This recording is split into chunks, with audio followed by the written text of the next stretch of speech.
India உமன்ஸுக்கும் Netherlands உமன்ஸுக்கும் நடந்த மேட்ச்சில் India women's win பண்ண ஒரு டாப் 3 ரீசன் என்னன்னு சொல்லி தான் இந்த வீடியோவில் பார்க்க போகிறோம். வீடியோ பிடிச்சிருந்துன்னா ஒரு சப்ஸ்கிரைப் பண்ணி கொஞ்சம் சப்போர்ட் பண்ணுங்கள். மொதல் ரீசன் என்னென்னு பார்த்தீங்கன்னா, ஷிஃபாலி வர்மாவும் ஸ்மிருதி மந்தனாவோட தரமான ஒரு ஸ்டார்ட் தாங்க. 70 பாலுக்கு 117 ரன் பார்ட்னர்ஷிப்பு. 2 பேருமே தரமாக ஆனாங்க. ஸ்மிருதி மந்தனா 47 பாலுக்கு 74 ரன்னும், ஷிஃபாலி வர்மா 38 பாலுக்கும் 55 ரன் அடித்து ஒரு தரமான ஒரு ஸ்டார்ட்டாக கொடுத்தாங்க. அதுக்கப்புறம் அந்த இந்தியன் பேட்ஸ்மேன் சின்ன சின்ன கான்ட்ரிபியூஷன் பண்ணாங்க. அதனால் இந்தியா 20 ஓவரில் 209 ரன் அடித்து 210ன்னு சொல்லி ஒரு பெரிய டார்கெட் செட் பண்ணாங்க நெதர்லாந்து உமன்ஸுக்கு. செகண்ட் ரீசன் ஷிஃபாலி வர்மாவோட ஆல்ரவுண்டர் பெர்ஃபார்மன்ஸ் தாங்க. பேட்டிங்கில் 38 பாலுக்கு 55 ரன் அடித்து ஒரு சூப்பரான ஒரு இன்னிங்ஸ் ஆனாங்க. பவுலிங்கில் 20 ரன்னு கொடுத்து 3 விக்கெட் எடுத்து பேட்டிங்லையும் பவுலிங்லேயும் கான்ட்ரிபியூட் பண்ணியிருக்காங்க.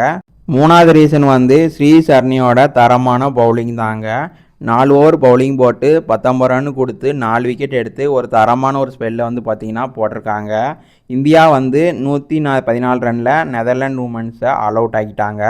இந்தியா இந்த மேட்சை 95 ரன் வித்தியாசத்தில் வின் பண்ணி இப்போ back to back matches win பண்ணி இப்போ ஒரு சூப்பரான ஒரு ஸ்டார்ட்டை கொடுத்துருக்காங்க இந்தியா.